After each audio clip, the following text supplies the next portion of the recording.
about the electoral process. And this is a study that we've already done, the electoral process, the 2016 election and the struggle for Black self-determination. And this is the presentation that I made on April 9th in Harlem at the national conference that on the 2016 election that was done by the Black is Back coalition.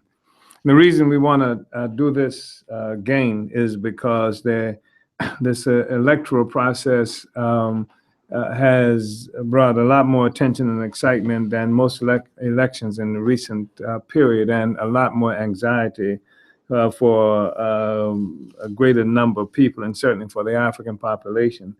And also because we are going to be dealing with this election and the electoral process for the immediate next period of struggle that we're going to be involved in as a movement, for the immediate next period of activity that we'll be involved in as a movement.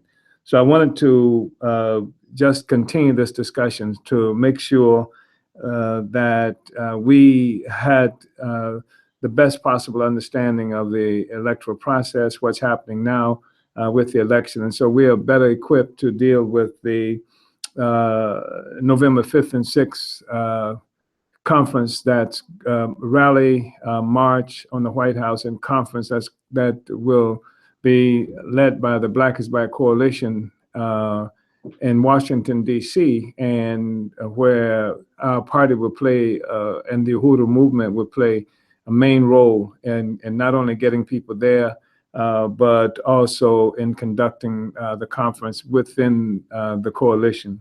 Also, between now and November 5th and 6th, we are going to be called on to do a number of conferences in various cities throughout the country, dealing with the struggle to build a national Black political agenda for African people. This is going to be consolidated at the November 5th and 6th rally, march, and conference in Washington, D.C. And this rally, march, and conference will be held on the weekend just before the election. So our objective is to make sure that coming out of the conference, coming out of this entire process between now and November 5th and 6th, that we will have done as much as possible, as much as we are able to do, to mobilize the African community around the election and to help the African community using a transparent process of conferences and discussions and our own media to consolidate our own independent agenda, so that regardless of who is elected in November 2016, that African people will be able to work with our own agenda, and hopefully we will have succeeded in pulling together the broadest sector of the African population struggling in our own interest. And this is an important discussion because, as we will say in the piece that we're going to be studying today, it has not always been the case that Africans felt that if we didn't vote for this white candidate or that white candidate, that all is lost, that we only had the options of the electoral process itself, or we only had the option of voting for one candidate or another, that there were no other options open to us. When I say one candidate, what I really mean is one ruling class endorsed candidate, usually within a ruling class institution like the Republican or the Democratic parties. So that's why it's important for us to do this again. It's not just some abstract discussion that we want to engage in. It's also because we're going to be doing political work around this question of the election, because we have to do political work around this question of the elections. We have to do as much as we can as a party and a movement to help people understand the question of first of all, the electoral process itself, because it has been so deified as the essential democratic process that people can be involved in. If you don't have an elections, then you can't have democracy. If you don't have an election with a Democratic and a Republican Party or something that looks like that, then it can't be a democratic process, etc. So this is something, an understanding that needs challenging, and something that we will challenge. And anyway, let's get with the discussion. So the title of the paper, the one that was presented at the April 9th conference in Harlem, New York, that was conducted by the Black is Back Coalition, is the electoral process, the 2016 election, and the struggle for Black self-determination. The other thing that's important about this discussion is there will be a time during the paper that I'm reading, as it occurred on April 9th, where I made it clear that some of the views were the views of the party, and they had not been endorsed by the coalition, which includes a number of personalities and organizations that's not a member of the African People's Socialist Party, and that have disagreements at least on some questions that the party unites around. And the reason this is important for us to understand is because we are a revolutionary organization, and our objective is to overturn a damn social system. But the party cannot do this by ourselves. And a fundamental task that we have before us right now is to involve as many Africans as we can in the struggle for self-determination. That the struggle for self-determination is a critical struggle, and self-determination means different things to different organizations, different people, etc. Some of them think of self-determination as having rights within the social system, within the capitalist colonialist system. It doesn't mean for them overturning it, separating from it, as much as it does mean that we have our own space within this system. And some of them, mean things that we talk about, like controlling our own institutions, having our own schools. We mentioned things like Black community control of the schools, et cetera, et cetera. And when we do that, what we are doing is dealing with the limitations of certain sectors of our community who have not yet come to terms with the fact that there's not going to be any freedom at all, any meaningful freedom, until we extricate ourselves from this system, until we overturn this relationship. But many people are not prepared to do that. The revolution can't succeed unless a lot of people believe that we have a right to be self-determining. And so the big question that's confronting the revolutionary movement is not whether revolution is correct or revolution is just, or whether we need to have a right to have Africa. That's not the question. The question we're confronting with is that our revolutionary movement suffered an incredible defeat that resulted not only in the murder of Malcolm X, but a transformation of the formation that Malcolm played a primary role in developing.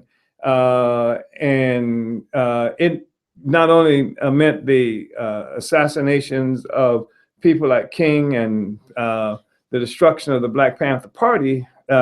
These were things that happened on a physical level that knocked people physically out, destroyed organizations. But the critical thing that happened was it was an attack essentially on certain ideological expressions.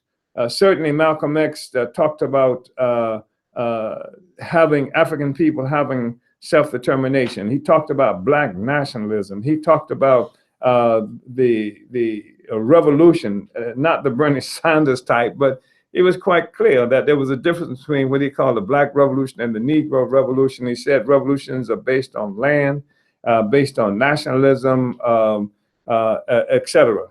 And King was no nationalist, and he was really no revolutionary. But what King was a popular movement that was followed by and adored by millions of African people, not just in this country, but around the world.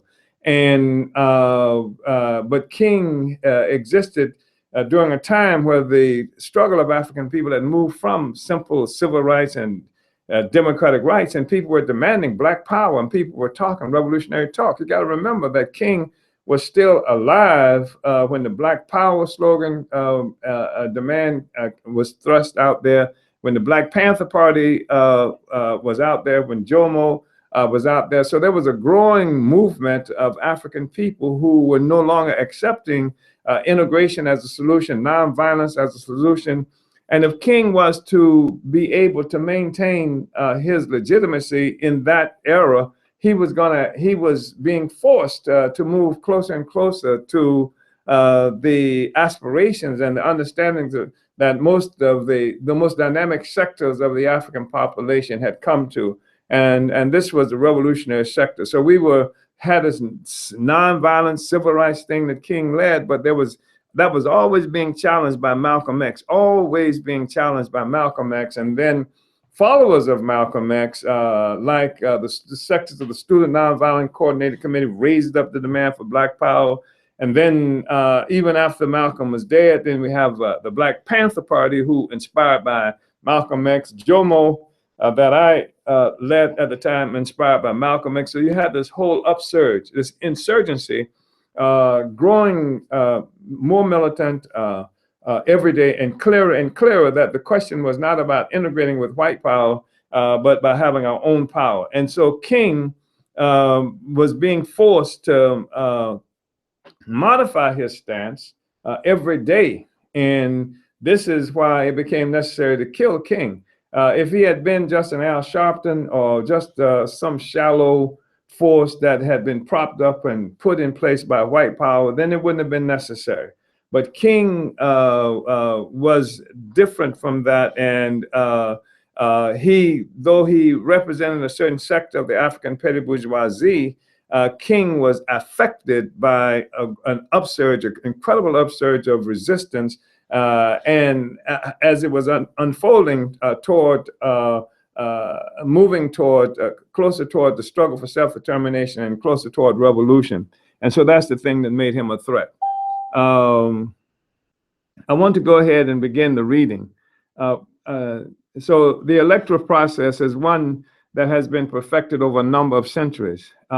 It established a process within capitalist democracies that provides for generally nonviolent struggle between contending sectors of the white ruling class for control of the capitalist colonial state. And I hope that we'll discuss these questions, these issues, these ideas that's being put forward. If there is any question, struggle to understand what it is that we're talking about. And I'm not talking here essentially about abstract ideas, that we say the electoral process it was established for the process within the capitalist democracies that provides for generally nonviolent struggles between contending sectors of the white ruling class for control of the capitalist colonial state. And we say contending sectors of the white ruling class because we recognize that even though you have a capitalist system, inside that system, there are those who own and control the means of production, which is the capitalist class. But the capitalist class is not homogeneous. It's not a united, consolidated force. The only thing that unites them is the preservation of capitalism itself. But they got different, distinct interests often. And sometimes these interests clash. And sometimes, you've got sectors who are tied to this whole high-tech industry that gets its income a certain way. You've got oil barons, you've got people who are tied to munitions, you've got financiers, bankers, etc. And they fight over control of policies. They fight for control of the state apparatus, which is the armed capacity of the bourgeoisie itself. They fight for who's going to control that in order to promote their own particular kind of interest. And it was rather obvious when the Bush regime was in power that oil was a central thing that they were engaged in, that they were concerned about, et cetera. And that doesn't mean that all the capitalists are not concerned about oil, but it means that some of them rely on that as the foundation, the primary component of their economic interests. And so you got that. Then you've got that sector of the bourgeoisie that's tied to the arms industry. And they have sometimes they have contending interests. And how do they then benefit most? How do they struggle in their own interests, their own specific interests as capitalists most effectively? They do that by control of the state. They do that by controlling the army, the CIA, the court systems, and what have you. And how do they get control of the state? They get control of the state through this process of when clowns run for office, they're the ones who fund them. When you read carefully the discussions that's being held about Trump and what's being held about Cruz and all these other people, they talk about this group that's called the donor class, or the donors. These are the people who purchase politicians. They got them in their pockets, more or less. They purchase them. That's who gives them the money, et cetera. And that's who they are responsible to. And even when you had a candidate like Barack Hussein Obama, who they say he got most of his money, small donations, et cetera. Well, does that mean then if he got, $1,000 from 20,000 people, that he's able to meet with 20,000 people? Is that who he's going to be meeting with? No, he's going to be meeting with the ones who gave him $2 million. Except that's the one who's got the phone number in the pocket, not the 1,000 who gave him $100 or $1,000. I mean, he is going to respond to that consolidated power that's represented by somebody who gave him $1 million, $2 million, $5 million, et cetera. Those are the ones who get the invitations, who the halls of power are open up to. That they purchase these guys. And that's generally speaking about the electoral process. It's not just happening with the presidency. It happens all up and down the line. It's very difficult for somebody to get elected without having money, without having a lot of money, without being able to buy media, et cetera. And also it's difficult even if you have money, if the media, you got to remember the media is the corporations. These are corporations, just like oil corporations, just like munitions corporations. So the media barons have as much interest in the preservation of the system as does the people who control the arms industry, or who call the petroleum industry, or the high-tech industry. The media, there's not these innocent persons who just run around writing what's happening. They write what's happening in a way that's designed to preserve the system, and also in some instances to represent the particular class, a particular sector of the bourgeoisie that's out there. That's how that works, and most of us just don't understand it. So we say that talking about the electoral process, it also allows the white ruling class to carefully vet all who would represent U.S. white power. The system provides political positions and protocols around almost every question, as well as the corporate advisors that shape and guide the activities of presidential candidates before and after their election to office. And so when you hear somebody say, well, who is his advisors? These are people who are tied to particular interests. These are not just some people who fall out of the sky. They're advisors. They're tied to particular interests. And one of the problems they had was, who was Trump's advisors, for example? And Trump said, I'm my own advisor. In other words, they could not tie these so-called advisors to any of the sectors of the bourgeoisie that was going to make sure that they represent their interests. And that's even when you find people who are running for mayor, when you find people who are running for city council, the ones who give them the money that makes it possible for them to be seen, and the ones who the media will not necessarily attack all the time, so that they are prejudiced before people who are going to vote.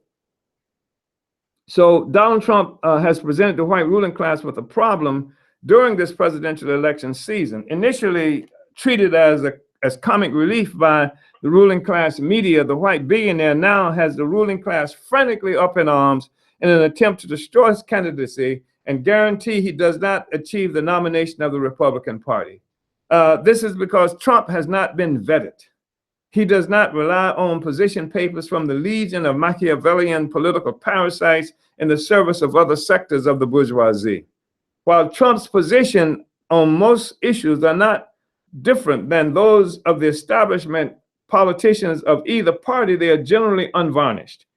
Other politicians carry out white nationalist policies, but unlike Trump, they do not say this is what they're doing. For example, although the white candidates of both parties condemned Trump for talking about building a wall to keep Mexicans out of the land stolen from Mexico at gunpoint in the 1840s, none of them talks about the U.S. created fence already existing for that purpose. Nor do they mention the fact that U.S. President Barack Hussein Obama has actually deported more Mexicans than any president in modern history. So Trump is the demon for saying he's going to build a wall, but nobody mentions the fact that there is already a wall, a fence, that especially when you go to the border between certain sectors of California and Mexico. These walls and fences already exist, and Obama is kicking Mexicans out, kicked more Mexicans out of the country than any president in modern history. And none of them talks about why he or she would find a wall preventing Mexicans' entry into the United States as offensive, while supporting the white nationalist settler regime of Israel that is constantly erecting walls to prevent the movement of Palestinian Arabs on their own stolen land. I mean, these walls, and I don't know if everybody's familiar with it, that the white people who stole the land of Palestine, who call themselves Israelis, have walls all over the place that prevents Palestinian Arabs from moving on their own land. And they go and steal some land, and then they put up more walls to keep the Palestinians from being able to access their own land. So if building a wall is so bad to keep people out, how is it bad for Trump to say it, and it's all right for the white people in stolen Palestine to do it? How is it bad? How can Trump be bad and Bernie Sanders, an avowed Zionist who supports the illegitimate state of Israel, not be bad for doing that? So this is just an example of the hypocrisy of white rulers when it comes to condemnation of Trump. His problem is that the sophisticated political handlers of other candidates know how to practice the American tradition of saying one thing and doing another, or being for freedom of speech while condoning the police beatings of Africans for daring to question a lowly street cop. Nevertheless, in the country where Muslims are routinely arrested and held in secret detention centers and tried without the benefit of seeing evidence, where even today Muslims are being held in a U.S. concentration camp on occupied Cuban land, Trump is characterized as a racist for exposing the deep-seated white nationalist sentiment among millions and perhaps the majority of white people. And we've got to remember, Trump did not get all these votes by voting for himself.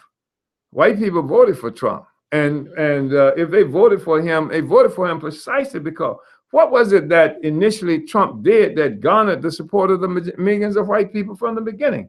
He talked about the way he characterized Mexicans as rapists and criminals, etc., and talked about building a wall. And this is the attitude that most white people in this country have about people who are not white. And this is a problem because what happens is when you have this political expression coming from politicians and people who govern, then it mobilized. Mexicans are mobilized. When you talk like this about black people are mobilized and come to conclusions about having to overthrow the system and all of that. So you cannot say that kind of stuff. You got to say it like Hillary. You got to say it like Bernie and other people like that in order to not alarm and mobilize people. Even what's happening to the Mexicans on a regular basis. It's like Africans, our conditions have not changed measurably since the horrible days of the 1950s and the early parts of the 1960s in terms of our treatment. It hasn't changed, except the only thing that's changed is that they don't say nigger when they do it anymore. And they say, well, we like you. And it's like being in one of those battered relationships, what have you, where you get beat up all the time, but the person who's beating you says, well, I really like you, or I love you, etc. And that has to be satisfactory. And that's the kind of relationship that the system usually enjoys with us until when they beat you and say, I don't like you, then that's the thing that's got people mobilized. It's not even the beating sometimes that makes the difference. It's the, the expressions that come with it. However alarmed white rulers are of Trump's current success, high-profile black militants are frantic. They have joined the chorus of white electoral political activists claiming that Trump represents the rise of fascism in the United States. Actually, the Africans led the charge with his characterization of Trump as fascist. In fact, the first time I heard the term used to describe fascism, Trump came from the leader of the People's Organization for Progress, who characterized Trump as a proto-fascist. And then I began to hear it otherwise, but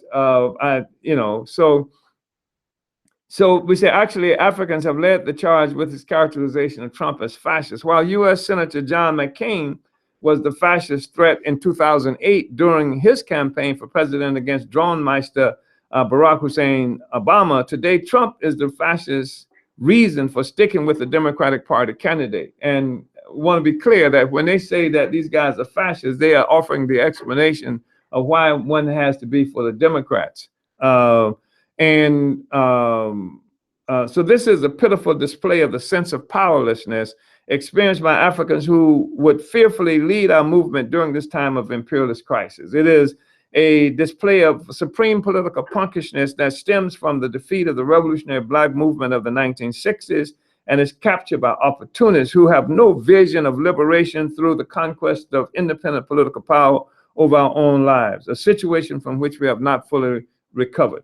The Student Nonviolent Coordinating Committee demand for Black Power, Malcolm X's declaration of the ballot or the bullet, and the Black Panther Party agreement with Chinese Revolutionary Mao Zedong that political power comes from the barrel of the gun have all succumbed to sheepish bleatings of Black Lives Matter, feel the burn, and ready for Hillary. These are the slogans we're dealing with today. And let's compare that to how people were sounding during the height of the revolutionary movement of our people.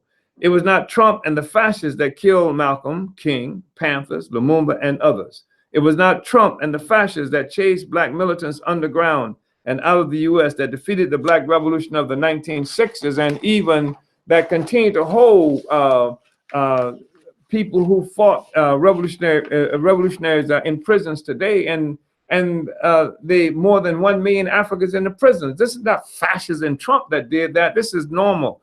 This was done by ordinary non-fascist and sometimes liberal representatives of both ruling class parties and supported by the general white population. Republican and Democratic Party presidents Eisenhower and Kennedy of the US joined with the anti-fascist governments of Belgium and France in arranging the brutal assassination of Patrice Lumumba of what was once known as the Belgian Congo. Even before white people discovered fascism, Belgium and the white world was sucking the blood and resources of Africa and the world and reveling in their so-called democratic tradition. They were democratic colonialists. It is an absolute historical distortion for Africans to use the concept of fascism as the basis of our response to political phenomena.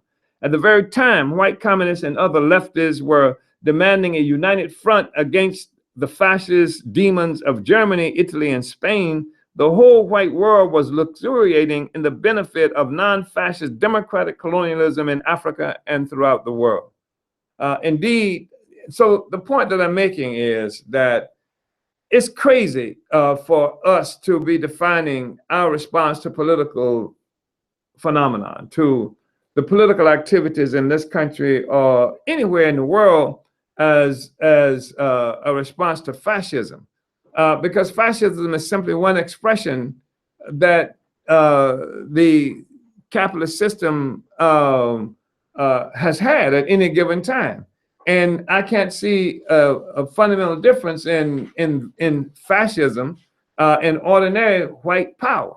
And I think the problem is that we have been so conditioned that when white people scream that they are in pain, we accept their pain as our pain. We accept the definition of the white reality as a universal reality. It's universal, it's applicable to everybody in every situation. That's BS. Because where were the anti-fascists if when just ordinary Democrats were democratic forces were killing and slaughtering African people all around the world before there was ever a thing called fascism? So that's just silly. So we say, indeed, the Second Imperialist World War, usually referred to as World War II, was a war to redivide the world, including the colonized Africans and others, among white powers, fascists and anti-fascists alike.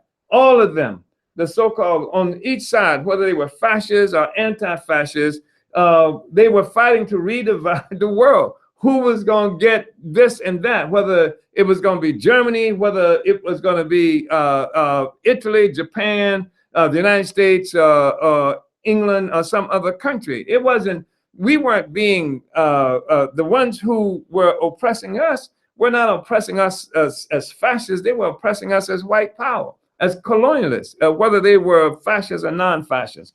So it was a time that non-fascist democratic white lynching of Africans was a national pastime in the United States. The United States was never declared a fascist country, but they were lynching Africans up and down, you know, the U.S. all the time. It was no fashion. Nobody was screaming about that. It was a time when the U.S. president from the Democratic Party, Franklin Delano Roosevelt, supported and beloved by the whole white left, including the U.S. Communist Party, was throwing Japanese with American citizenship into concentration camps here in the United States. Whatever the myriad of clever scientific sounding definitions used to explain fascism, what is clear is that fascism is something that affects white people. Fascism is when white governments treat white people in an undemocratic manner that's most consistent with the way white governments treat Africans and the colonial peoples of the world. Therefore, the solution for us is not a fight against fascism, which is to fight for a kinder, gentler white power desirable to white people, but a fight for our own independent revolutionary white power. And that seems, black power rather, and that seems to, it should be clear. And I think it would be clear to almost anyone, except we've got a kind of politic today after the defeat of the Black Revolution, where many of those who inherited the whole neo-colonial stance after our defeat, they're afraid to go any place without white people. They have to have whole white people's hands. And so if white people say they're frightened, then they have to be frightened too, because they have no intent or no inclination to have a power independent from white power, independent and secure in our own existence. And the truth of the matter is that right now, what makes it perilous for Africans at any given time is that we don't have our own power. And not only do we not have our own power, very few, with the exception of the African People's Socialist Party, are actually working to create a power that's independent from any power so that we determine our own future, our own fate. So we say, again, therefore, the solution for us is not a fight against fascism, which is the fight for a kinder, gentler white power desirable to white people, but a fight for our own independent revolutionary black power. Genuine black leadership would understand this. Genuine African leadership is similarly unimpressed with Democratic Party presidential contender Bernie Sanders as a solution for our advancement. Sanders has succeeded in winning the support from several high-profile Black activists, some of whom are legitimate militant opponents of various political expressions of our oppression. People's Organization for Progress, Harry Belafonte, what's the Negro actor, the African actor who, you know, yeah, Danny Glover, you know, and there are others. The person, the professor with the big hair and the three-piece suits, Cornel West. These are people who are in this camp of Bernie Sanders, etc. Many see Sanders as a refreshing alternative to the presumptive Democratic presidential nominee Hillary Clinton, whose political reputation has been sullied beyond repair, most recently as a partner in crime with her husband, who put 100,000 policemen on the streets of the U.S. to occupy colonized African communities and appease the bloodthirsty requirements of white people for popular support. So this is really interesting because Trump says, I'm going to build a wall to keep the Mexicans out. And Clinton says, I'm going to put 100,000 policemen on the streets to stop crime. Every white person in this country understood, because especially at this time where they were defining Africans as criminal, that Clinton was talking about Black people. So, but he didn't say, I'm going to do it to Black people. He said, I'm going to stop crime. And that left room for all the sellout white people, Africans, to back Clinton because he didn't call it by name. But if Clinton had said, I'm going to do it to deal with the niggers, then as much as they wanted to suck up to Clinton, it would have been harder for them to do it. And they would have wanted to suck up to Clinton. It didn't make any difference. They would have wanted to be in that camp. And so my point is that there's no difference in the politic of the Democrats and Republican Party of Clinton and Trump at all, except Trump says it and they don't say it, they just act on it. So and they did it because that's where white people were. Trump called on the white people to help him build a wall to keep the Mexicans out, to keep the Muslims from coming into the country. And Clinton called on the white people to vote for me because I'm gonna put 100,000 policemen in the streets of this country to protect you from the niggers. So, I mean, this is a politics in the United States.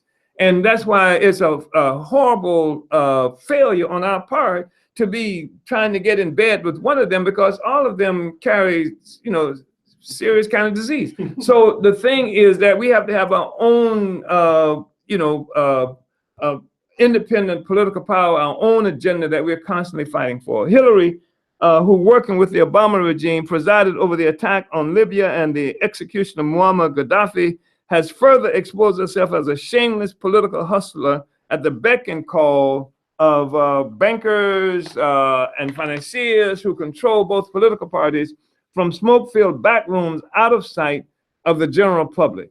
Nor can the history of the Clintons' looting of mineral resources throughout Africa, especially Congo, be covered over forever. We continue to be nauseated by the Clinton Foundation's looting of the $10 billion donated by people from all over the world for the people of Haiti following the 2010 earthquake.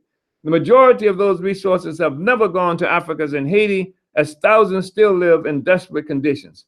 While it is perfectly all right for the obvious political leeches, preachers and the like, and the general mass of politically uninformed Africans to support Clinton, the sophisticated militant progressives and leftist Black notables could not openly support the Democratic Party during the primary season through an affiliation with Hillary Clinton without exposing their own opportunism.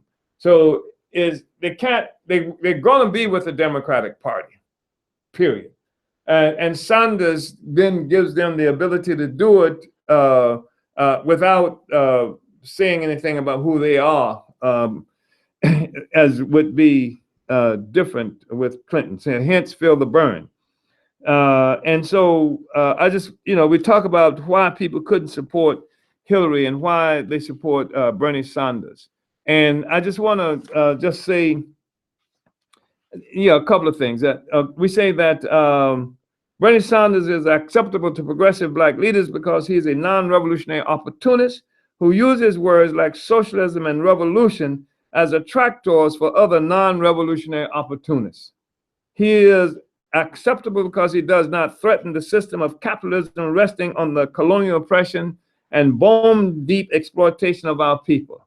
Sanders nearly promises a paltry $15 per hour minimum wage bribe to the workers who create all value and profit for the capitalist system on stolen land using stolen labor and resources. And that's a nearly promise. It ain't even a promise. He says over a number of years.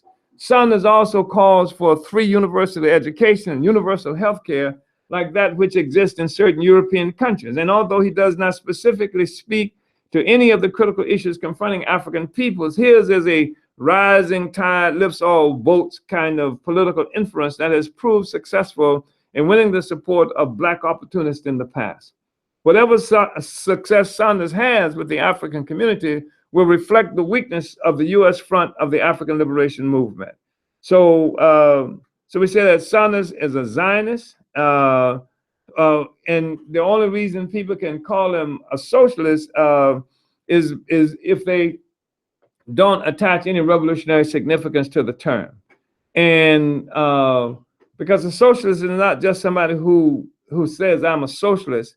Socialism, again, is not a feeling. It's not a beneficent capitalist that takes care of the workers. Socialism is the early stage of communism, a point in which the workers, under the leadership of their own independent revolutionary party, guided by advanced revolutionary theory, have destroyed the state power of the white ruling class and themselves become the state on the road to the development of a classless society without exploitation and oppression. That's what socialism is.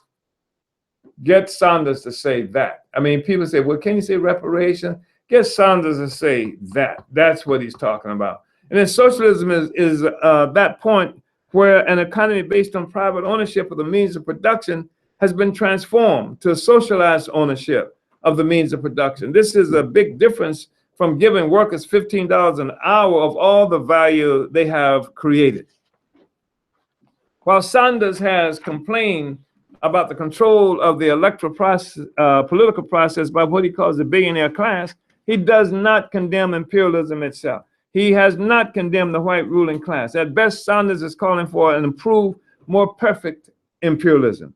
There's much ado being given to what is called the enthusiasm gap between the Democratic and Republican Party supporters during the primary election season, with the Democratic Party being described as having an enthusiasm deficit within its base. Actually, that is incorrect.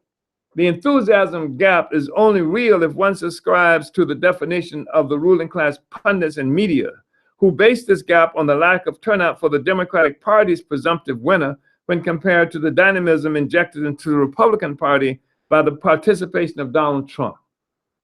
The fact is that there is tremendous enthusiasm for the candidacies of Sanders and Trump, who had been considered as the outliers of their parties until Trump became a serious contender for the Republican nomination, and Sanders became an embarrassment for Hillary Clinton and the Democratic Party establishment. In reality, there is an enthusiasm gap between the overlapping masses of white people united with Trump and Sanders and those united with the establishment leaders of both parties. This reveals a serious political contradiction that is ripe for exploitation by a genuine revolutionary movement. Well, the point that I'm making here is forget that whole concept of the Democratic and Republican parties. They are simply vehicles that the bourgeoisie and different sectors of the bourgeoisie use to their own benefit. You've got people who fund these candidates and who fund candidates from both parties. The fact is that it may be true at any given time that a certain sector of the bourgeoisie is most closely aligned and affiliated with what they call one party as opposed to the other. But there are two wings of the bourgeoisie. They, in fact, you can even call them extensions of the bourgeois state apparatus itself. And the only trap that you can have is when you think that the bourgeoisie really is loyal to these things because they are Republicans or Democrats. And what's being revealed more and more every day is that the most, what has been considered one of the most reactionary, quote unquote, donors, backers of the Republican Party, the Koch brothers, have recently established that they open to supporting Hillary Clinton as opposed to Trump. Embarrassing Clinton, forcing her to say, you know, she's not looking for support from anybody who does not believe in climate change, doesn't believe in climate change. I mean, but you're going to see more and more of that. You're going to see more, and you have been able to see that people who call themselves Republicans are saying that they're going to vote, talking about big shots. Now, I'm not just talking about ordinary people, which is a really an important thing as well. When I say ordinary, I mean ordinary white people.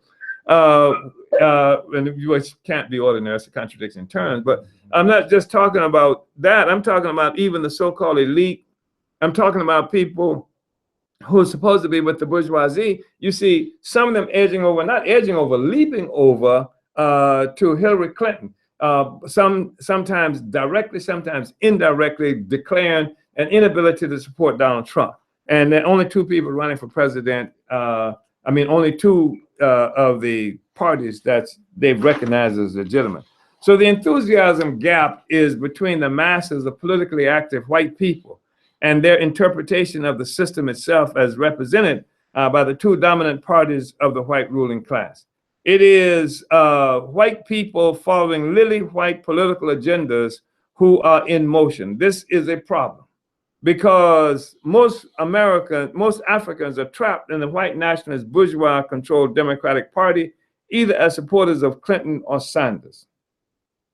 What we are really viewing here is an African leadership deficit that is complicated by deep-seated opportunism within the African community that has gelled since the defeat of the Black Revolution of the 60s that killed King and Malcolm, destroyed the Black Panther Party and other revolutionary organizations, and jailed and dispersed the cadre upon whose backs our revolution was fought. And that's up and down the line. So some of the people who we are talking about, we work with them politically, but they're opportunists. It doesn't matter, they're opportunists.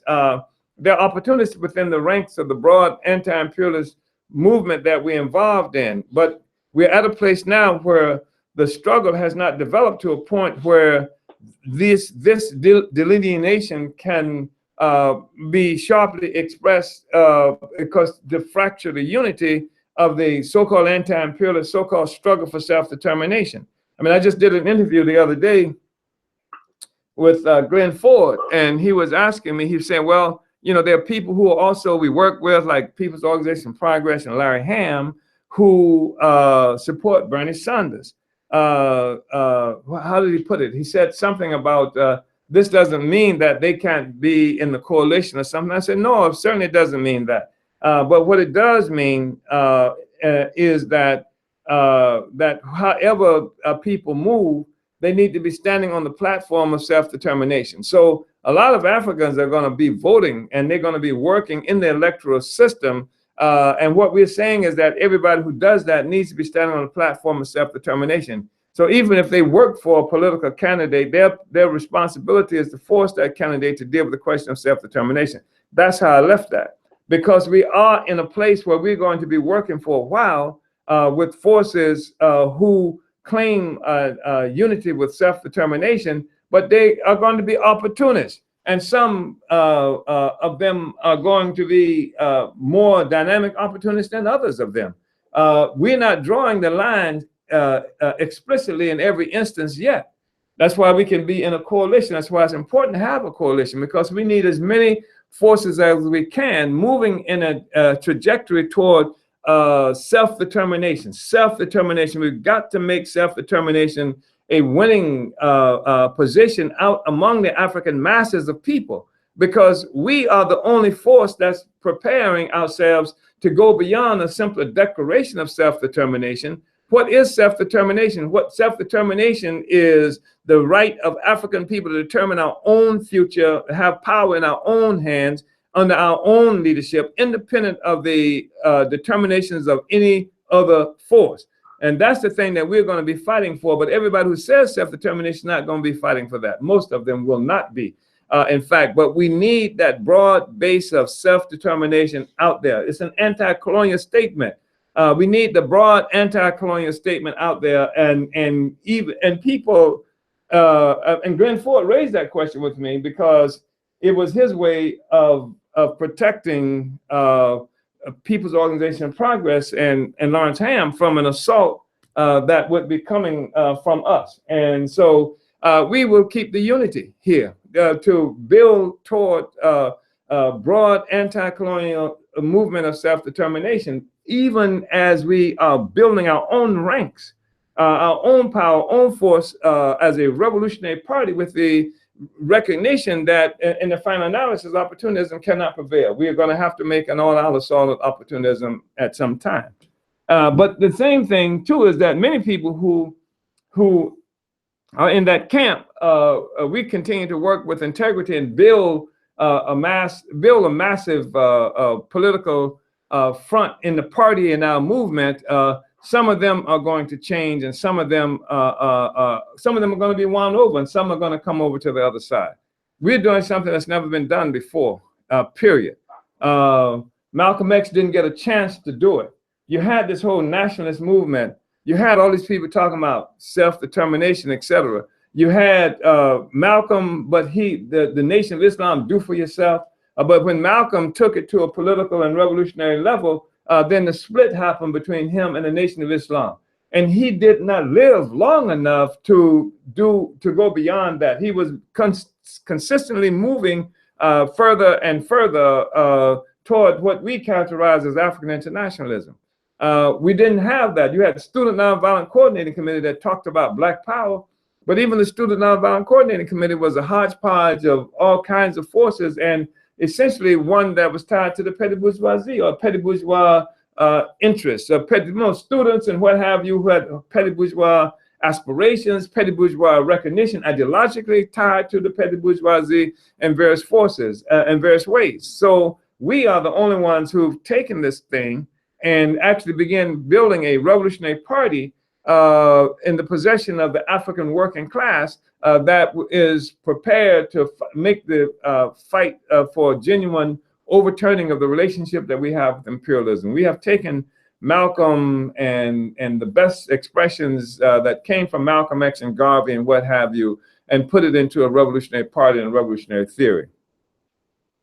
So the African People's Socialist Party and the Uhuru movement not only survived the imperialist onslaught against our struggle for national liberation, for our freedom from the U.S. colonial domination of our people, but we have continued to struggle and build throughout the years of defeat and terror. Our objective is to win our total liberation. We are determined that no one else should ever rule African people again, either directly or indirectly through neo-colonial stooges. Let me just say this. I was mentioning this about Ham and about opportunists. And this is the basis of certain kinds of struggle that will continue to happen within the African People's Socialist Party. We don't have a revolutionary party. We're going to have a revolutionary party, even though we recognize that there are liberals in our ranks and there are people who challenge the leadership of the party in our ranks, who challenge democratic centralism, who almost every opportunity will fight to recognize how everybody is equally correct, or, well, you know, they can't be so bad, or to find a way to reconcile the party's line with the line of other contending forces out there. Well, that struggle is going to be made, because at the end of the day, the African working class is going to have to be in power. And for that to happen, it means that the party is going to have to hold fast to its belief system, that there's going to have to be a genuine relationship between theory and practice, thinking and doing, as opposed to being one thing in theory, but acting in another way that could lead to the advent of the African petty bourgeoisie. And so that struggle is going to be here. We are a revolutionary organization, and we will not be satisfied with any other force ever dominating our people again. The African petty bourgeoisie, as a social force, as a class, the African petty bourgeoisie will always betray the revolution as a class. Now, there are individuals within the African petty bourgeoisie that can abandon the interests of the petty bourgeoisie and unite with the interests of the African working class. That's called committing class suicide. But you can't come up into the party as the petty bourgeoisie and with petty bourgeoisie bullshit and then expect it to survive. We will crush it. We will crush it every time it rears its head, because the outcome of this must be revolutionary, must have a revolutionary outcome, and not some kind of hodgepodge, mishmash, let us all get along together kind of politic. Now, we work a certain way when we're working with liberals, and we're working with other kinds of opportunists, and building a massive, we have to build a massive movement for against colonialism, for self-determination. But the central to all of that, the key to all of that, is going to be the African working class revolutionary party that will be the force that will maintain what this revolutionary trajectory is going to look like, and what the outcome is going to be. That's why the party has to fight, and everybody in this party has to be able to fight against opportunism and liberalism in our ranks, because they are trying to turn the party into an instrument for the advancement of the African petty bourgeoisie, sometime in their own interest as individuals, because that's the petty bourgeoisie. And there's sometimes a really bad kind of attempt to turn the party into something else that allows all lines to be in there, because we're all black and we're all progressive and this kind of stuff, which is BS. It's never worked before, and it won't work now. We get sold out every damn day. The highest expression of opportunism in the African world is neo-colonialism. And we are not going to have a neo-colonialist organization. That's the thing that I really want our party to be armed with, an understanding of that. Everybody in the party has to fight for the party, fight for democratic centralism, fight against liberalism, fight against every expression of an attempt to split and divide the party, or to split the membership from the leadership of the party. And that's another thing that's really, because you got liberals who hate leadership. And for that makes them clever, because they hate leadership, and they were given an opportunity to build an anti-leadership sentiment among people who are close to them, right? And build people around themselves, and they're all collectively clever because they're opposed to anything the leadership says. That somehow when the leadership tries to make something happen, it's against their personal freedoms and stuff like that. Well, ain't gonna be no personal freedoms that is not consistent with the freedoms of the collective. The collective freedom will determine what our personal freedom looks like. Anyway, we're building a revolutionary party, and that's the thing that makes a difference in where we are trying to go with this. And the general anti-imperialist, general anti-colonial movement that we are trying to build, that would give us the kind of cover, give us the kind of support that we need to forge a revolutionary mission. Now, our mission is the revolution, and we cannot confuse our mission, our party line, with the mass line that we may have at any given time. Our mass line tells us about how is it characterized, self-determination. Our mass line takes us toward anti-colonialism, but the party line is the African working class must win and must come out of this as the leadership of this revolutionary project, and the party is the instrument through which that occurs.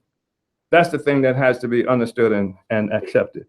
Every day our work is in preparation to win our revolutionary liberation and to govern ourselves. We are serious about the contest for Black power. For us, it is the only logical basis for all the work we do. Every demonstration, every election campaign, every institution we build is for the purpose of taking and wielding Black political power over our own Black lives. You see, we say this. We say that we demonstrate. We say every demonstration, every election campaign, every institution, which means that yes, we will participate in an election, but the objective of the election is not participation in the election. The objective is, how does this position us in the struggle to get our own Black power as a people, not to get a Negro elected or something to that effect, or not to accommodate a social system that oppresses and colonizes us. But more than this, we recognize that the socialism that Sanders talks about is impossible within the framework of the existing system and the framework of his own imagination. For example, Sanders, like most other candidates, and like Obama before him, has stated emphatically his opposition to U.S. and white reparations to African people colonized within the United States. He is not, and I want to say that sometimes they say, well, he can't say that. right? Even he can't say everything. He's got to just say this. Well, he's saying everything that white people needs to be saying.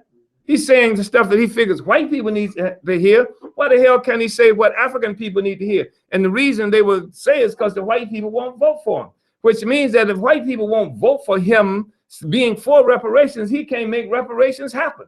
If the white people won't vote for it, he's saying that there's no base. That's what the only thing the election campaign does, is to provide a base, a mass base, so that anybody who wins an election can claim to have some kind of mandate because the people voted on them to do this and voted on them to do that. That's why Obama didn't promise anything to Africans, because the mass base of white people is not going to support that. Sanders said he's not for reparations because the mass base of white people will not support that. So to say that he can't say that is to say that you got to go for yourself. You know, it's always we have to give up something, but they don't ever have to give up anything. So that's unacceptable. I'm saying all of this, I'm preaching and proselytizing because even as there's science that's involved in here, but I want us to be armed to the teeth, you know, like in any kind of discussions and debates that we be having with anybody around these questions. We say that,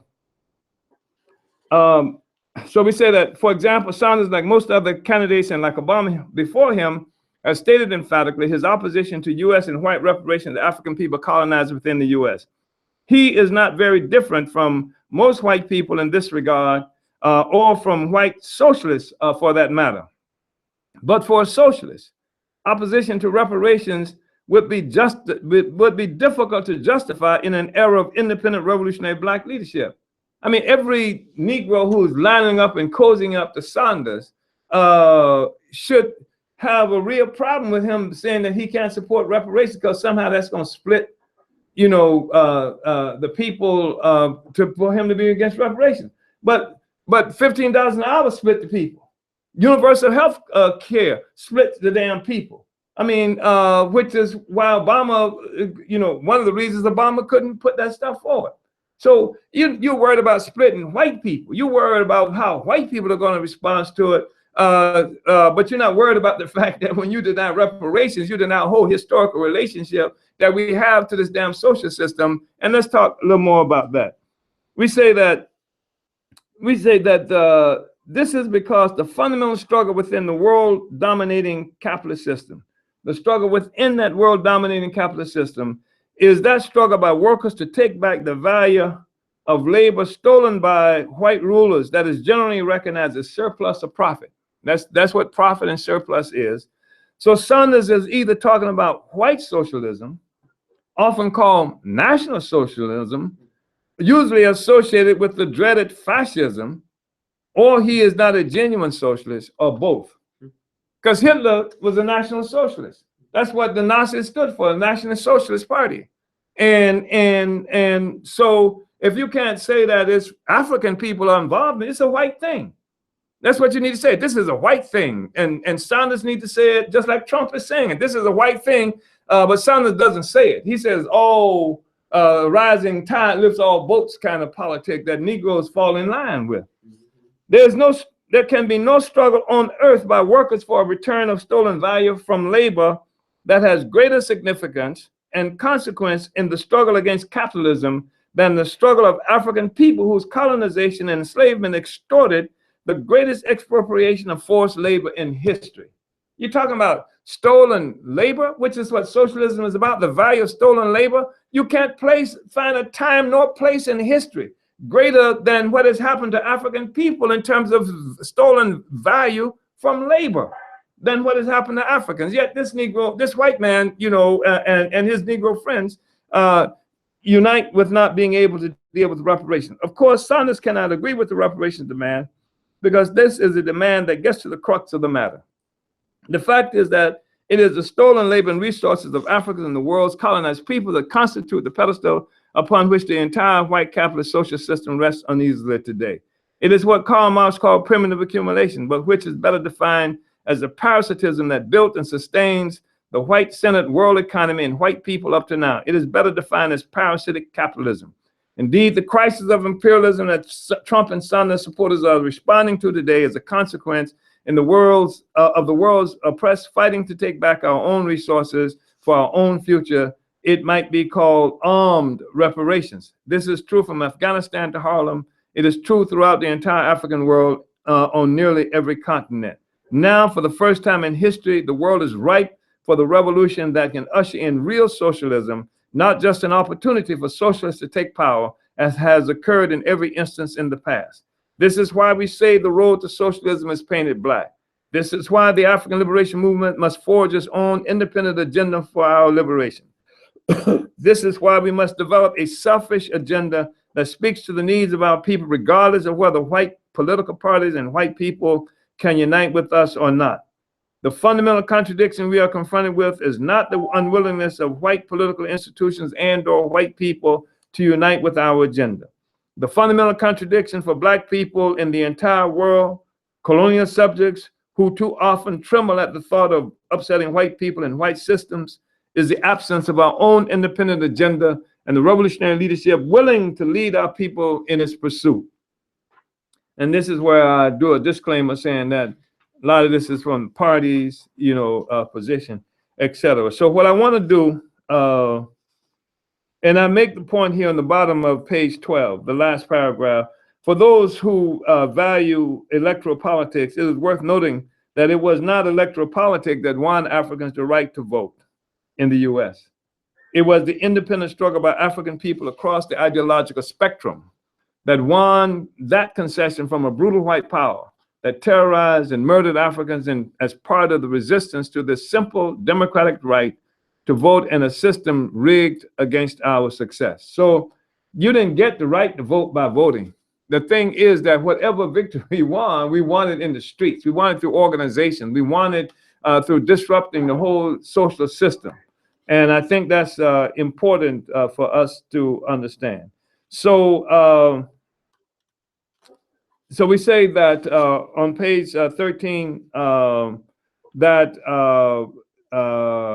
third full paragraph from the top said that the Black is Back Coalition intends to move our general struggle forward by initiating an independent national Black agenda for self-determination. This is what we're doing through the agency of the coalition. The coalition will use this national conference on the 2016 election and the struggle for self-determination as part of a process culminating with our traditional November rally, March on the White House, and national conference, where the coalition will unveil our own agenda, created independently of the participation and wishes of either of the bourgeois political parties and/or institutions. It is our responsibility to determine the path of our struggle. The critical issues affecting us cannot be left to the wishes and interests of any other group. We can and must demand reparations, regardless of Sanders, Clinton, Obama, Trump, or any other representative of white power. Our national Black agenda for self-determination must include this invaluable and just demand. Our agenda must demand the release of all Africans being held in the concentration camps of the US called prisons, and especially our beloved political prisoners who have sacrificed everything for the emancipation of our people. Our agenda would doubtlessly decry any taxation of African people by the US government and any of its agencies. I assume we will also demand the immediate withdrawal of all colonial occupation police military forces from our community and their replacement by Black community control of the police. Proportionate representation within all the current existing government authorities, including electoral position, is something that some are demanding within our community. An end to the brutish removal of Africans from our communities, usually referred to as gentrification, community control of our schools and education, etc. These are just some of the likely demands that will be included in an independent national Black agenda for self-determination. We will not neglect Africa, and the host of US and other imperialist military occupation must end. Reparations for the loss of life and resources that include the Black bodies forcibly dispersed across the earth from Africa must become a part of our agenda. It is also likely that we will demand the immediate cessation of US support for the white nationalist settler state of Israel and a transparent process of negotiation with the indigenous peoples of the US, victims of genocidal terror and land expropriation and annexation that have left the people in concentration camps, euphemistically called Indian reservations, with an unacceptably depressed life expectancy. Our agenda will also likely unite with the Mexican people who are spoken of so disparagingly by all bourgeois parties and candidates. We recognize that half of Mexico was taken by gunpoint from the Mexican people, and an artificial border created that separates the people from their own resources and from each other, and that facilitates the wealth of the white ruling class and whites in general. Our agenda will be able to unite with the popular declaration of the Mexican people, quote, "We didn't cross the border crossed us." On the question of immigration that is currently vexing the U.S. and European white population, we should emphatically state, open all the borders to the world's peoples who are desperately chasing their own stolen resources to their wealth-creating destinations. A common reply to the anti-immigrationists by Africans in Europe is, we are here because you were there. We should unite with that understanding. Moreover, as it relates to African immigration to the U.S., our agenda should, anyway, we go through a whole bunch of what we think could be included in the agenda for self-determination, and it's going to be more inclusive than that. So I just wanted to lay that out. And then I want to say that, again, between now and November 5th and 6th, we should have been able to initiate a process, a really transparent and hopefully enthusiastically supported and attended process that will have us establish a kind of pre-conference or mini conference or initial conferences for Black political self-determination in various cities throughout this country. And I think we are able to identify Chicago as one of those places. I think that the Black is Black Coalition has enough forces, combined with some forces directly under the leadership of the party to do that. I think we'll be able to do it in Philadelphia, New York, Washington, D.C., St. Louis, Missouri, and there may be some other places that I have not mentioned here where such conferences can occur. And I'm assuming that when the word gets out, and we have to get the word out in a very serious way, that there will be other cities who will say, we want to do it too. And that means that we're going to have to establish certain kinds of procedures, principles of unity, how this thing can be conducted. And the way I see it is that that all of this should contribute to getting more people who will come to Washington, D.C. in November 5th for the rally, for the march on the White House, and for the conference, and people who will come and speakers who will be speaking to the National Black political agenda for self-determination, people who will come with banners and with placards representing what this agenda should look like from the various places that from which they're coming. And so, in fact, and then November 6th, which would be the conference, should be like a splash party where effectively we will already have reached most of the conclusion that we're talking about, and people can participate in voting. This is our agenda. And so we can say that on November 6th, and then which will be a Sunday. And then 2 days later, the 8th, the white people have their election.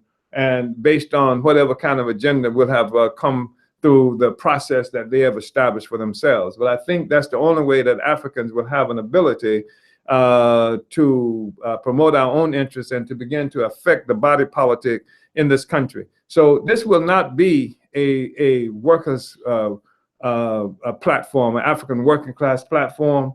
It's going to be a self-determination anti-colonial platform that the leadership of the African working class has helped to create, that will then begin to create the kind of space that we need in order to build our revolutionary party and to lead the struggle even more directly for African liberation and self-determination. Uhuru. So let's talk. I don't know how many people we got on the call, guys. Yeah, about 29. About 29 people on the call. So let's go ahead and talk. I'd like to hear what people are thinking about in terms of the presentation. I know this is the second time we've done this study, but the election continues to unfold and craziness continues to express itself, or what appears to be craziness, but different sectors of the bourgeoisie, with Republicans saying that they're not going to support Trump, and crazy arguments that I hear coming from some pundits who are saying that, Trump only won 40% of the Republican vote, but out of the 17 candidates that ran, Trump won more than anybody else. Trump has won more votes than any Republican in the history of the primaries in this country. He has brought more people into the Republican Party. He's changed the face of the Republican Party. So you hear all kinds of crazy arguments about that, and they're saying, well, we can't support him because he's a bully. And you're talking about the same U.S. that taunts North Korea on a regular basis and comes out with all these warplanes and warships and war games and stuff to intimidate them. The same ones that's using warships to challenge China's right in Asia, not in Mexico, not even in Manhattan.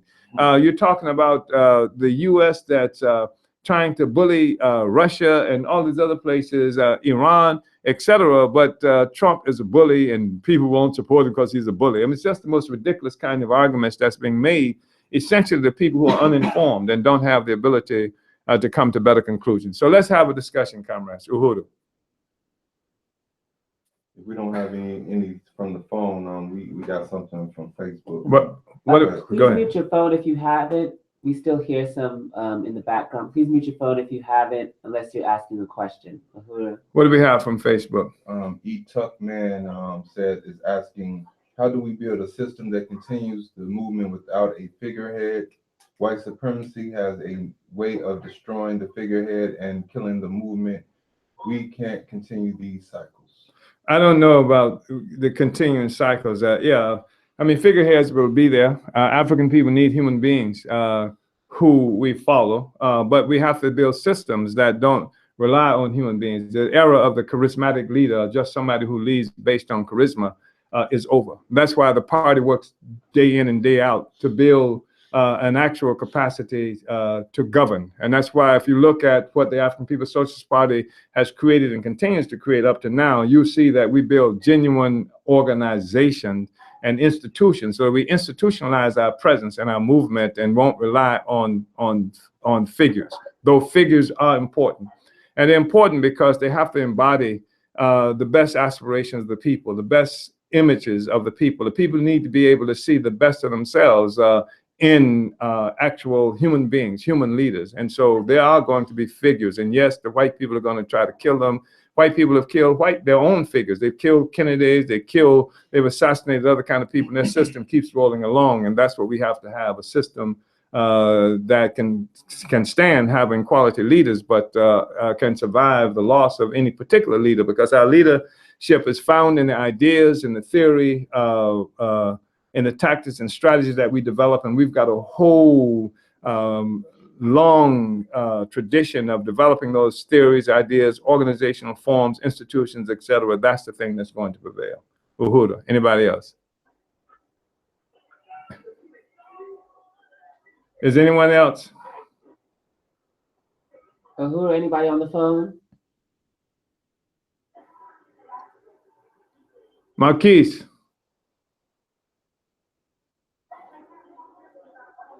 You got something from Chairman? Uhuru. So, any intervention, any questions, comments, observations?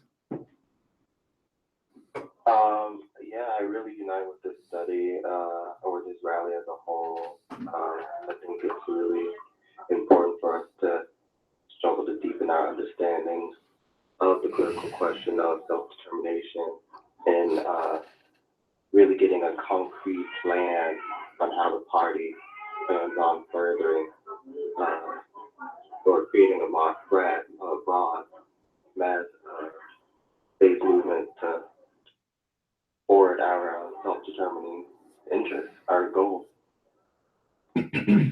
Uhuru, you said there's something on, what is? You got another one, A.G. Huggins. How do we create? Where's Huggins from? It doesn't say on it. Ask him to say. A.G., let us know where you from. Okay, and what is AG? It says, how do we create functional systems in the face of white supremacy? Is it covert? I don't know what, first of all, this whole thing about white supremacy is just a horrible expression of a contradiction we're confronted with. We're confronted with concrete manifestations of political power in the hands of white people that dominate us. And it's not some idea of supremacy or some concept of supremacy. They got guns, they got tanks, they got constitutions, they've got police and courts and prison systems and things like that. These are concrete expressions. And if a white person has an attitude with you, that white person usually won't even have to confront you as a person. That white person just now dials 911. And the power of white people is expressed through these kinds of institutions, and also expressed through the subservience and willing subservience of African people to that power. So we build our own power. That's what we've been talking about all along. We have to have our own independent power. And that power has to manifest itself in ways quite similar to how white power manifests itself. We build institutions, feed, clothe, and house ourselves. We build institutions to protect ourselves and to advance our own political interests. It's really not complicated, but the whole concept of white supremacy is part of what befuddles people, because we are not oppressed by quote unquote white supremacy. We are oppressed by white colonialism, by imperialism as it manifests itself to African people as foreign hostile, foreign domination, political domination that is facilitated through military power and economic power. Uhuru. All right, Yanni from Brooklyn, New York. Good to hear from you, Brooklyn, in the house. Uhuru. Also got somebody else, Najib. You're gonna mess up the name. Isaac. Where it from? Yeah, her last name is Isaac, Bronx, New York. What are some of the types of direct outreach that you feel yield the best result? Well, I'm not quite sure, but I think the best outreach that we do regular when we work at our best. I mean, the actual distribution of our political journal, going door to door on streets, corners throughout this country, taking the Bernardsville newspaper so that people can see themselves and see an expression of the politic that is for liberation. I think that happens on a day-to-day basis. Every member of the African People's Socialist Party has a responsibility to do that. That's the day-to-day work of the party. But beyond that, we do other kinds of things. Like we participated right there in Harlem with the Black is Black Coalition, bringing people together to have this discussion on the election, not from just some haphazard, non-scientific, personalized, emotional thing, but to define what the electoral process is, just as we've been doing right here. What is an election? We did this because we know a lot of people are interested in the question of the election. We have built other kinds of institutions.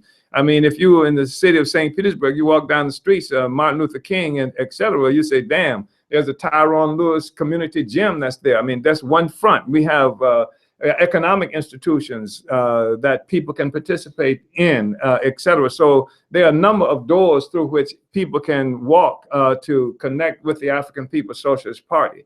And we do mobilizations. You're in Bronx, so I hope that on May 21st that you'll be in Washington, D.C., where we'll be doing an African Liberation Day demonstration, a rally rather, at Howard University, where, you know, as many people as possible, we want to attend that. And this is one way that we not only put forth revolutionary political theory and practice, but we also offer people an opportunity to join some front or another of our movement. We have a whole campaign going on now, Africans Charge Genocide, where where we are getting petitions signed throughout this country by African people to charge the United States with genocide against Africans. And this is the thing that we're taking to the United Nations, not for a solution by the United Nations, but because it offers us an opportunity of an international political forum to put the United States on Front Street, and because it's a part of our strategy for isolating the United States politically throughout the world, encircling, isolating U.S. around the world politically. So this is some of the things that we do. We got a campaign for Black community control of the police. People out there running saying, hands up, don't shoot, Black Lives Matter, which is nothing but a whimper. And we're saying that Black community control of the police, we have to have an actual demand We want and demand control of the police. Anyone carrying a gun in the African community should be on the authority of the African community itself. So, I mean, these are some of the practical things that we do. It's not just static and lecturing and stuff like that, but we have actual political campaigns and political programs that address the critical issues that are affecting our people. Is there anyone else? Uhuru, yes. Danny had a question about the National Black Agenda. If you could say more about that. About the National Black Agenda. Yeah, here's the problem. You know, we criticize in a very serious way the so-called hashtag Black Lives Matter, whatever thing. And because some of you may have even seen the time when one of the so-called leaders of the Black Lives Matter had this, I want to call it confrontation, but it's really not accurate, with Hillary Clinton, where they were demanding that Hillary tell them what she was going to do, and Hillary, you know, was saying, what do you want? Just tell, what are your demands? What do you want? And the guy said, well, it's not up to us to say what we want. Just tell us what's in your heart. We just want to know what's in your heart, which is really ridiculous. And the thing is that since our movement has been crushed, when Malcolm was killed and the Black Panther Party was destroyed, the co-founder of our party, other people jailed, etc., we were saying quite explicitly what the hell we wanted, what our demands were. Now we have no demands. Now we have to, whatever, we got to see what Bernie's demands are. We got to see what Donald's demands are. We got to see what Hillary's what her program, what their program is. We don't even have a program of our own that's been united around.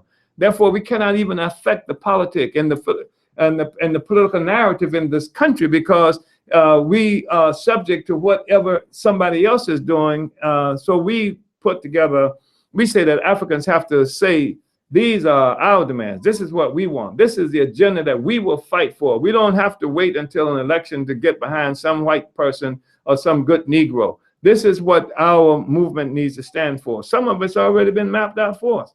You know, Malcolm made, you know, some of these demands. The Black Panther Party made the African People's Socialist Party. But we demand reparations now. We want reparations. We demand all of the Africans who they got locked up in these prisons. Everybody complaining. The mass incarceration of Black people, the new Jim Crow called some other person, all this kind of stuff. Okay, let them out. Turn them loose. Obama playing with the game, you know, like he's upset, and then he releases what, 6 or some odd people or something to that effect. Say, turn them loose. If something wrong, turn them loose. We want to free everybody.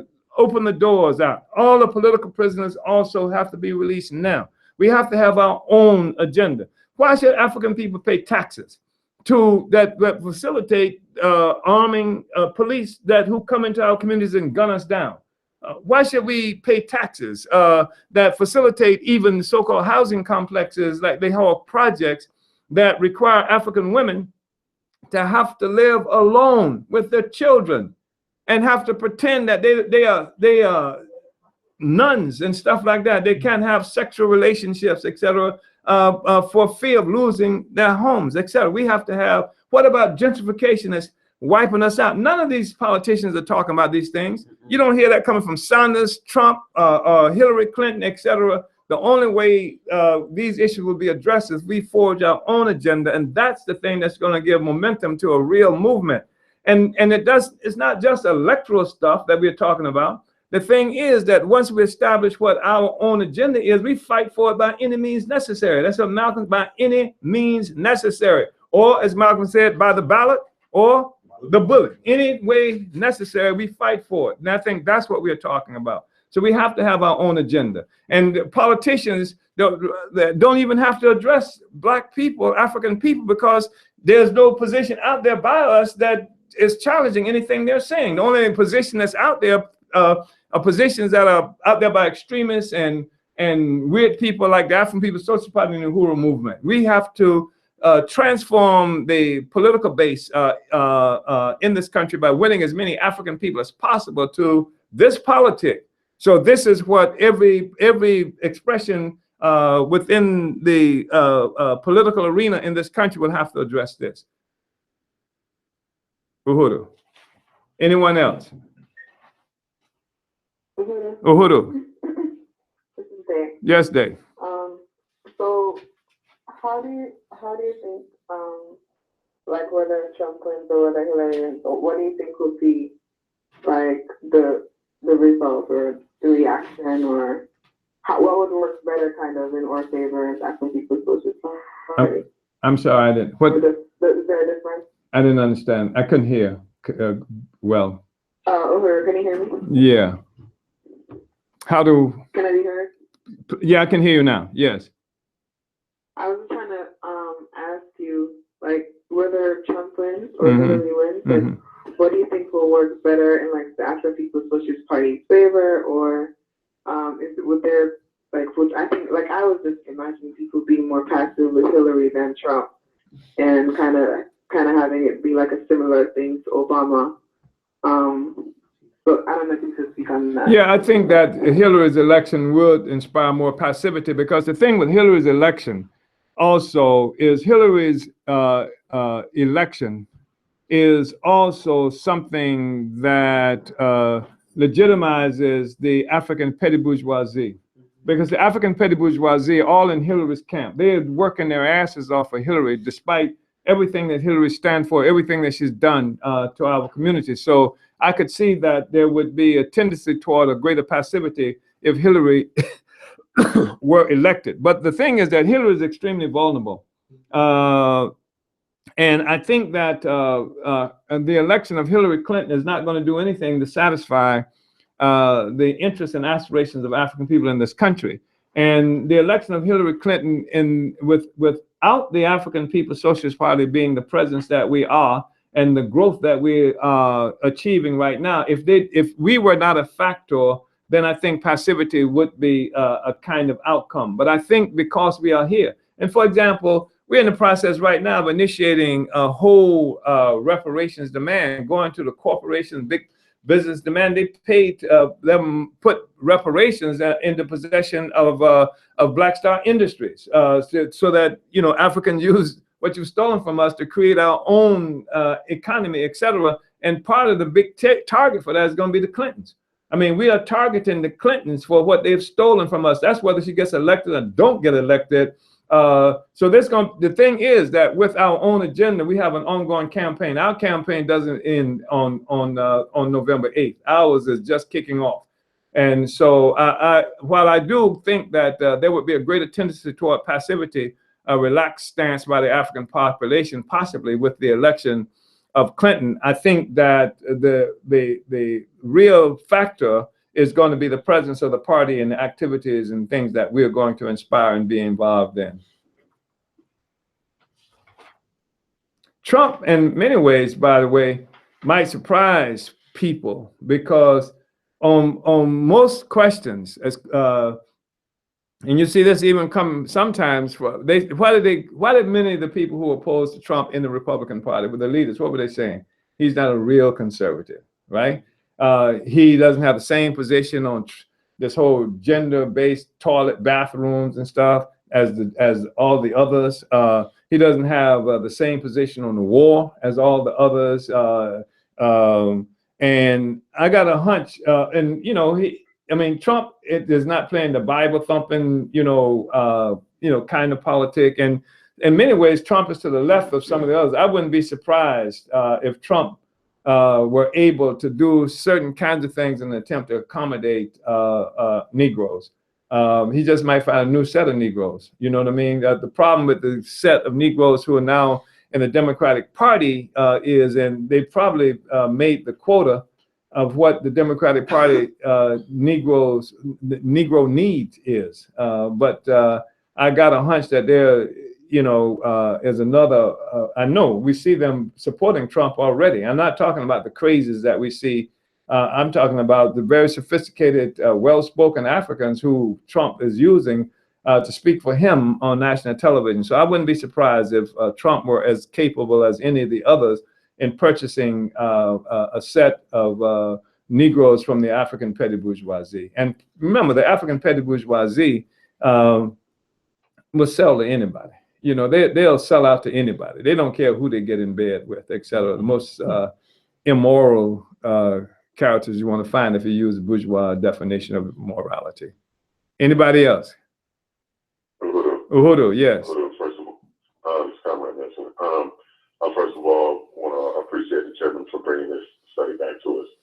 I think it's really important. And my question stems more around the state of the crises that we see, and the way that the state is going about trying to create what I perceive as passive, as trying to dumb down the masses. They place Harriet Tubman on the $20 bill, and they're using these techniques in a time of the state of crisis. So my question to you is, how do we further exacerbate the state of crises so that we can, win what is on our working platform and bring about, African self-determination and, Black community control, please, African start genocide, and so on and so forth. Uhuru, I think what's really important for us is to recognize that there is a crisis, a profound crisis that the system is going through. And I'm glad you brought it to us, contextualizing it within, this discussion of crisis, because that's what we're looking at. And the Harriet Tubman on the $20 bill is the response to this crisis, a paltry, impoverished response to the crisis. In fact, they're not going to succeed in that because they have had a minimum amount of success in satisfying some people with that because the people don't know who Andrew Jackson is. And that's the basic reason, not because they don't plan like we do to issue our own currency. But the fact is they don't know who Andrew Jackson is. When we talk about Andrew Jackson being a Black woman raping, slave owner, Indian killing thug, we will turn that into an insult for them to even put Harriet Tubman on the other side of that dollar, of that currency. So I think this is going to be an easy one for us. I think we're going to push back on this one in a way that will make it difficult for any African to support Harriet Tubman being there. I really believe that's going to be the case. But I think the question of the crisis is really important, and that we are looking at a crisis. We're looking at an imperialism on the descent, and we see a lot of desperate things that it's doing. When you look at the ongoing execution in public streets of African people, one just happened here, I think yesterday morning, by the sheriff's department, the same sheriff's department that ran those children into the pond. I think one just recently happened. Killer Bob and those deputies. How's that? Yeah, Killer Bob and those, yeah. And I think that part of what's happening too is that this is that the white people are going crazy. I mean, that's what this election is about in many ways. You see them going to Trump, you see them going to Sanders. This is the white people's election, and it's a white people's election because they are unsettled by the change in the world. They are unsettled by demographics that's happening in the world and happening in this country, where they're fast becoming a minority. They're unsettled by the fact that they can't get what they used to get from stolen resources from other countries. They're unsettled because they can't say what they used to say about people, because now people got their own bombs, their own guns and stuff like that. And they used to be able to get away with saying anything they want to say. There's a whole narrowing. They can't have the same kind of expectations today that they used to have. And so that's part of what's throwing all these people in motion. And I think what we really need to remember is that even when we see these exorcised white people who running at Trump campaigns and knocking, out people, and cops, like in a rage, and white people in a rage generally, that this is an expression of frustration and that we see happening in the white mass because of real changes that's happening under their feet that they have no control over. And we are one of those changes that they have no control over. And we are in the process of collectivizing a consciousness among African people that they have no control over.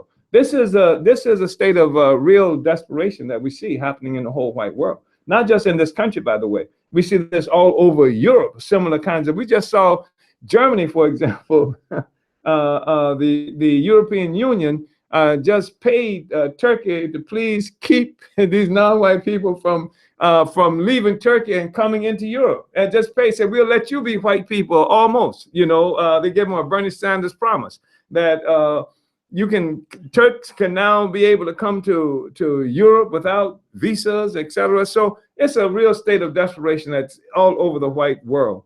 And the only problem that we are confronted with is a lack of organization and ideological clarity, either here and other places around the world. We're the only group that I'm aware of that makes sense, that's talking about revolution as a solution to this damn thing. So they are on shaky ground, very shaky foundation now. Uhuru, yeah. We have YouTube, Patrick Ism. Does the party recommend specific business ventures that would be a concrete step towards our own self-determination, like social services, wholesome food, clean water, and health? Are still huge disparities in our community. Yeah. This is Patrick is from Chicago. Uhuru, Patrick, thank you for that. And the answer is yes and no.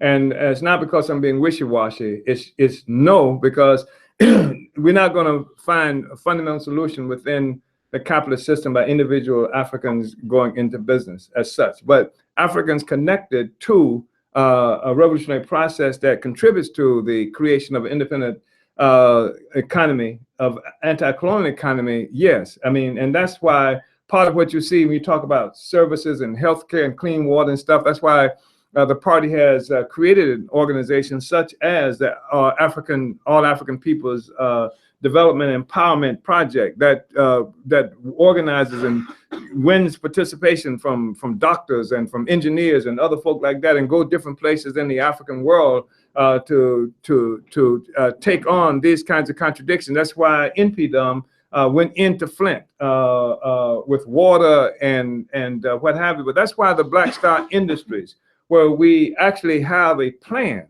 that demands reparations, payback, and then the creation of our own institution. That's why we've got already institutions that's 25, 30 years old, very successful institutions that we've created in the party, and we're creating new institutions every day. That's why we in the process of creating institutions having to do with housing and education and childcare. I mean, these are some of the things that we're doing right now, because you're absolutely correct that we got to be able to satisfy our own requirements on a real material basis. Because if you're not talking about economic self-reliance, then every other discussion you're having is just BS. I mean, people have to eat, and the only way you're going to have self-determination, you have to have a political movement that understands that politics is only concentrated economics, and that for us to be successful, we're going to have our own economic power and influence. I suggest that you go to our website, theburningspear.com. And there you can find how to locate the different kinds of economic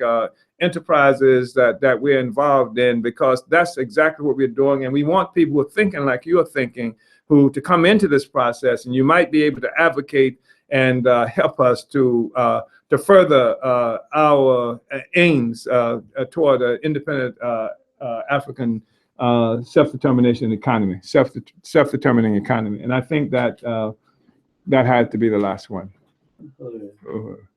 Yeah. Go ahead. Uhuru, so I just wanted to go through all the, if you haven't, not these glasses. I wanted to go through all the, if anyone hasn't said their name yet, if they could state it. Uhuru, this is Oteka. Uhuru Oteka. So we done. Uhuru Fasia. Uhuru Tabitha. Uhuru Tabitha.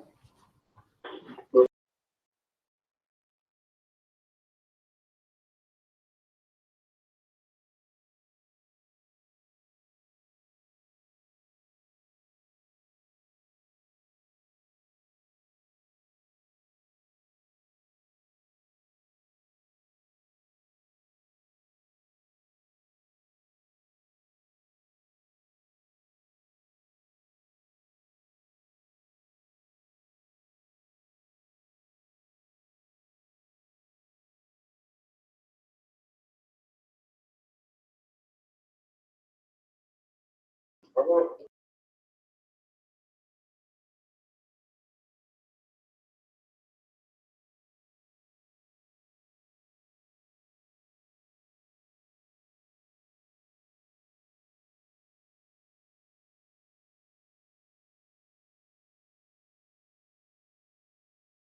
these announcements are important, so please listen.